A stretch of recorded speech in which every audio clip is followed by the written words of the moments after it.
сайн байцгаана уу? Апо Group компани захиргааны хүний нөөц хэрэгсэн захирлчин орлоо байна. Тэгэхээр Апо буцаад компани энэ жил 100 жилийн аягаар тэмдэглэж байгаа. Үүнтэйгээ холбоотойгоор хүн рүүгээ чиглэсэн бодлого хөтөлбөрүүд маань бүхэлдээ бол шинжлэгдэж байна. Апо Group компани олон талаас ялгаатай хүний нөөцийг дэмжих бодлогын хүрээнд маш олон төрлийн дотоод болон гадаад дэс сургалтуудтай ажилтнуудынхаа ур чадварыг сайжруулахаар сургалтуудыг зохион байгуулж байна.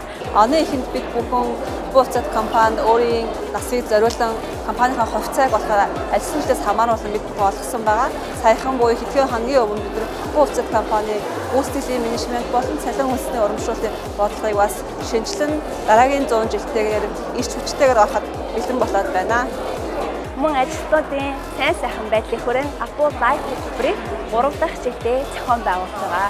100 жилийн аягаар тохиолдуулсан хөтөлбөртэй хөгжлийн бодлогыг бид бүхэн бас батлан хэрэгжүүлэхэд төлөвлөж байна. За үүний нэг хэсэг бол хүчирхэг хамт олон буюу empowered people гэдэг доктортой хөгжлийн чиглэлийг бид бүхэн бас дараагийн 2030 он хүртэл баримтлах бодлогыг тодорхойлсон.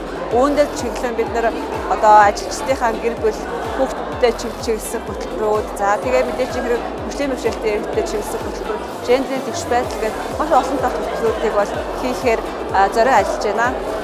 Ингээд групп компани хэмжээнд одоогийн байдлаар 12 сонирхлын клубүүд маань үйл ажиллагаагаа явуулдаг. Түүний нэг жишээ бол фотошутинг, болон dancing, music гэх мэт сонирхлын клубүүд байгаа. Ажилтнууд маань өөрийнхөө чөлөөт цаг завыг боловсон өнгөрүүлээд хамт олонтойгоо илүү ойрхон уялдаа холбоотой ажиллахыг дэмжиж байна.